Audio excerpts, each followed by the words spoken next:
বিয়েবাড়ির স্বাদের ঝরঝরে পোলাও রেসিপি। আজকের এই রেসিপিতে পোলাও রান্না করলে আপনাদের পোলাও হবে একদম পারফেক্ট। তো চলুন দেখে নেই প্রস্তুত প্রণালী। প্রথমে চুলে একটা প্যান বসিয়ে দিয়েছি, তার ভিতর দিয়ে দিচ্ছি পর্যাপ্ত পরিমাণে তেল, সব ধরনের গরম মশলা দিয়েছি। এখন আমি এর ভিতরে 2 কাপ পরিমাণে চাল আগে থেকে ধুয়ে পানি ঝরিয়ে রেখেছিলাম, সেটা দিয়ে বেশ কিছু সময় ভেজে নিলাম।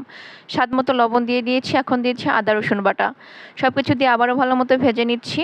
শাহি জিরা আর গুঁড়া দুধ দিয়ে চালের ডবল পরিমাণে পানি দিয়ে দিয়েছি। কিছু দিয়ে দিচ্ছি কাঁচামরিচ, তারপর ঢাকনা দিয়ে ঢেকে 7-8 মিনিটের মতো রান্না করে নিচ্ছি। দিয়ে দিচ্ছি বাদাম আর কিশমিশ, হাফ চামচ দিয়েছি চিনি, আবারও ঢাকনা দিয়ে ঢেকে কিছু সময় রান্না করে দিয়ে দিচ্ছি 1 টেবিল চামচ ঘি, একটু নেড়েচেড়ে মিক্স করে দিলাম। এখন একটা তার উপর রেখে এটাকে দমে রেখে দিচ্ছি 15 মিনিটের জন্য। 15 মিনিট পর পারফেক্টভাবে পোলাওটা রান্না হয়ে গিয়েছে। এখন সার্ভ করে নিচ্ছি।